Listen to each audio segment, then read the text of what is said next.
martes 21 de febrero del 2017. Esperamos un día porque, como contestamos a varios de nuestros seguidores por Twitter, estábamos esperando un pronunciamiento adicional del gobierno de Estados Unidos. La administración Trump sigue en un problema que no es tan grave, pero que sí genera retardo en decisiones importantes. Solamente ayer se juramentó el nuevo asesor presidencial que va a sustituir a Mr. Flynn. Entonces todavía estamos en una situación que prioridades son esenciales y lo básico ahorita es establecer el patrón de mando que necesita este país. Entonces, como no se produjeron las noticias, esperaremos otra semana. Esperemos que nos salgan en estos días para poder comentarla. Vamos entonces a empezar a hacer un análisis sobre una figura que sigue reverberando en el medio, como es Tarek El-Aissami. Las informaciones que manejamos, y por eso hoy vamos a tratar de ceñirnos estrictamente a lo que tenemos escrito, porque es información que se comparte de varias fuentes de inteligencia y dentro del gobierno de Estados Unidos. Trump tiene a Kelly, que fue el jefe del Comando Sur, hasta más o menos el 2016, si no me equivoco, comienzo del 2016, cuando Obama lo saca y nombra un almirante, un conocedor como pocos en el Pentágono de la realidad venezolana. Recuerdo que Kelly tenía bastante tiempo a cargo del Comando Sur y era el que constantemente advertía la situación de agravamiento de Venezuela desde el punto de vista no solo de drogas, sino de terrorismo. Este hombre cobra hoy preeminencia porque otra vez está al lado de Trump y sin duda va a estar con el nuevo asesor en materia de seguridad hablando sobre el tema de Venezuela. Más está decir que Trump en estos días declaró a NBC que ya tienen alerta al Comando Sur ante cualquier situación que Venezuela, ante crisis humanitaria, merezca la atención de Estados Unidos. Para Trump hay una serie de molestias y quiero hacerles advertencia que no vamos a tomar un poquito más en cada segmento porque es interesante lo que vamos a hablar. Pero las molestias de Trump han ido en aumento con Venezuela porque, por ejemplo, Sarmac López Bello no solo es un hombre que está haciendo lo que quiere en Miami, sino que incluso había comprado una acción en el Club Trump, $50,000 para pertenecer a él. Imagínense, sancionado por el Departamento del Tesoro y uno de los bienes es acciones en uno de los clubs del presidente de los Estados Unidos. Esto trae a colación y hay mucha gente, sus asesores, recuerden que en este gobierno hay más águilas que halcones y águilas calvas. Alejandro Andrade, el antiguo tesorero de Venezuela, quien es el encargado de hacer cuestiones ecuestres en Venezuela y también en Estados Unidos, aquí en Wellington, dentro del mismo estado de la Florida. Ya le han dicho a Trump que tiene que cuidarse porque incluso Alejandro Andrade es el que hacía todas las inauguraciones y aportaba cuando comenzaban las temporadas ecuestres. Adivinen dónde, en Mar-a-Lago, la propiedad de Donald Trump, que cerraban incluso y las playas hacían el inicio de la temporada ecuestre con caballos y la activa participación de Alejandro Andrade, que llevaba sus cuadras y era activamente conocido en los medios. Esto es un grave problema para Trump. También está la situación de que Trump quería, y por eso se reunió en los primeros meses de su administración, que hubiese una sentencia en relación a los narcosobrinos, los familiares de Cilia y Maduro. Hasta el momento no se ha podido y ahorita con la anuencia de la fiscalía del doctor Baraja se hizo una suspensión de 2 semanas que no le cayó nada bien al Ejecutivo, porque desean acciones contundentes en cuanto al problema grave de Venezuela, que no es solo narcotráfico, sino terrorismo, como lo vamos a ver ahorita con El-Aissami. La oposición no fue recibida, Lilian Tintori sí.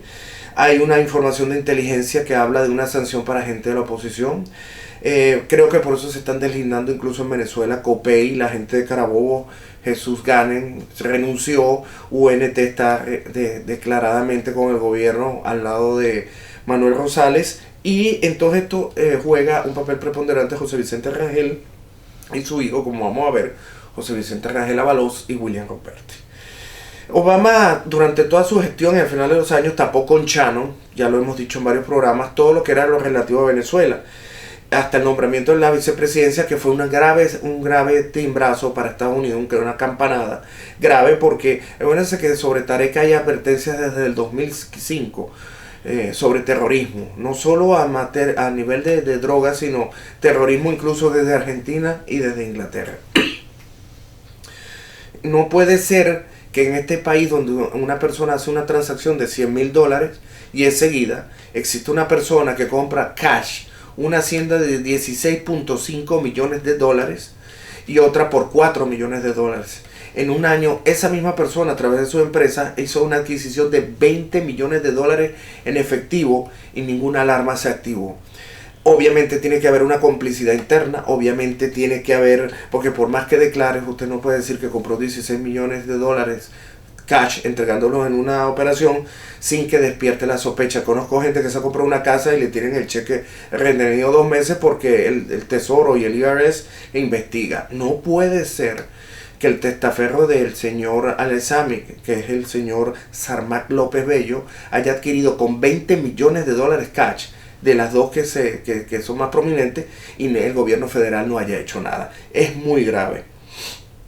Hay que tener cuidado porque Tarek El-Aissami, mucha gente ha dicho que es un delincuente, que lo botaron de la escuela naval, que tal y tal cosa. Todo esto es mentira.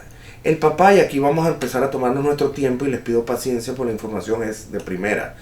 Un proceso de investigación que adelantamos nosotros hace años, porque el padre de Tarek trabajó con Saddam Hussein. Él es druso, una de las facciones sirias más duras y más intransigentes.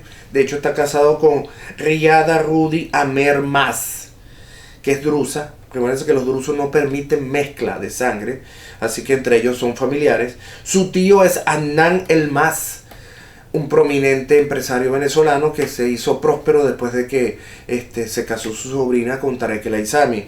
Ha sido visitante de Damasco, Bagdad y Miami, así como Boston y Nueva York. El proyecto del padre de Tarek iba mucho más allá desde hace mucho antes. Por eso lo metió en el Liceo Jauregui, un liceo militar donde mucha gente entraba en aquella época. Ellos son del Vigía. Donde fue el primero de la clase, donde hizo unas amistades que con el tiempo hizo su network, donde hizo sus amistades para después hoy tener negocios con ellos. De ahí trató de ir a la escuela básica porque ya había fracasado aquel proyecto de los Castro y tuvieron que iniciar la escuela básica como a principios del siglo XX y se fue, y ahí fue donde conoce a José Vicente Rangel Ábalos y es dado de baja en circunstancias no nada claras. No pienso que haya sido porque, como dijo en estos días Bernardo Jurado, porque se trató de robar algo, porque como verán, después de ahí se va a la Universidad de los Andes, donde se gradúa magna cum laude en la profesión del derecho, e incluso sacando después ciencias políticas. Un hombre muy hábil que ahí conoce a Adán Chávez, conoce a otros profesores y a gente. Como les digo, él va haciendo una red de network donde incluso tiene a Hugo Cabezas, compañero en la universidad, después director de la Unidex, el que daba los pasaportes. Y lo más importante es que conoce a Loisinet Leiva. Loisinet Leiva es hoy el vínculo comunicante entre Tarek El-Aissami y su testaferro Sarmak López. Porque esta señora es la esposa de Sarmak López. Como usted está viendo, todo este tipo de relaciones que él hace, le deja a él ya venía planeando todo este sistema. Él no es un advenedizo, él no llegó por casualidad. Cuando llega, sale de la escuela básica, que hace su contacto, ahí es que tiene a Reverol, conoce a la contraalmirante Elisa Domínguez, que fue la tesorera nacional, que después le va a servir para entrar y tratar de comprar Globovisión. Como les dije, en la Universidad de Mérida conoce a Hugo Cabezas, con el que hace el puente para que la guerrilla se esconda en la Universidad de los Andes. Es conocido que había pasaportes, y así lo dijo saber la inteligencia colombiana a la de Estados Unidos, y por eso es que ellos se turnan al principio del gobierno de Chávez la ONIDEX.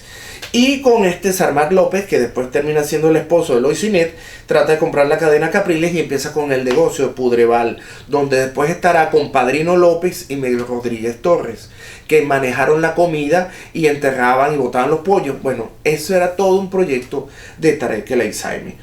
En el 2003 inicia Misión de Identidad, 2006 es diputado a la Asamblea Nacional, del 2007 al 2008 entra en Seguridad Ciudadana en el viceministerio, donde empieza a enroscarse con su amigo Reverol, que ya vimos que lo venía conociendo del tiempo de la escuela básica, y del 2008 al 2012 es ministro del Interior bajo las órdenes de Rodríguez Chacín, ampliamente conocido por trabajar con la guerrilla colombiana. Saliendo de ese ministerio se lo entrega a Reverol, otra vez se enrocan y después entra Miguel Rodríguez Torres, que ya veremos después en situaciones bien desagradables desde el punto de vista del narcotráfico. A medida que va aumentando su poder, Tarek El Aissami se rodea con gente como Maclet, desplaza a Diosdado Cabello, que era el que lo había padrinado, y empieza a tomar el control básico de Puerto Cabello, conociendo a la gente que tiene ahí, como es Henry Falcón. Sí, Henry Falcón, ya les voy a echar un cuento al final, como es el mismo Sarmat, que era de Tucupita y se viene al estado Carabobo, y ahí empieza a desplazar todo ese poder que tenía Diosdado, que era por donde salía la droga, los precursores como la acetona, y empieza a sacarlo y llega el Pollo Carvajal, Turcio, el almirante, Leoncio Guerra, que es el momento cuando Chávez destituye a Turcio porque hacían aquel traslado de la droga vía las aves Guatemala, que se estrellaron varias avionetas en el 2009, que es cuando le dan el golpe a Zelaya, porque ya estaba siendo muy evidente el tráfico de droga de esta gente. Esto genera que Tarek, siempre hábil, como ustedes han visto, una persona dedicada por aquella férrea educación siria drusa de su padre, se dedicara a cambiar todo. Cuando llega entonces su oportunidad, que sucede lo de Zelaya, lo que hace es un cambio de rumbo. Y entonces lo que hace es intentar destruir desde adentro el negocio de la droga en Venezuela. Por eso me estoy tomando el tiempo, porque lo que voy a decir es basado en hechos. Es así como en el 2012 empieza con los mayores decomisos, interdicciones de avionetas, captura de narcotraficantes, y a la vez que agarra preponderancia en la interdicción de droga, empieza con un proyecto que es la Policía Nacional Bolivariana. Ese proyecto es de Tarek. ¿Qué es lo que hace? Lo que hace es eliminar a las bandas rivales como si fuera el cártel de Sinaloa. Entonces no es que estaba decomisando droga, sino que estaba desplazando a los originales tenedores de la droga, que era el cartel de los Soles con el Sinaloa, donde estaba el Chapo Guzmán, y empieza a apropiarse de esta situación, lo que genera que la Guardia Nacional de Reverol, a través de un general que está en el aeropuerto Maiquetía, empieza a mandar a Damasco incluso pasaportes y todo este tipo de cosas accesorias, porque ya tenía un gran apoyo en este sentido. En ese 2012 es que comienzan las cifras fatales de Venezuela y se dan 90.000 muertos, porque iniciaron una guerra de AMPAs entre estos dos carteles para producir la extinción final, donde Tarek El Aissami tomará el poder, que después le dará el sustento político para poder deshacerse de Diosdado y hacer simplemente el quítate tú para ponerme yo. Esto nos termina demostrando que Tarek llegó al punto de inteligencia que en ese fatídico 2012 saca a Diosdado del juego de la droga y termina los Castro, conociendo la situación con Irán, a sacar a Diosdado a final de ese año, nombrando a Nicolás Maduro el candidato para el 2013, cuando se iba a producir la muerte de Hugo Chávez. La Hora de Abelardo Izaguirre fue presentada por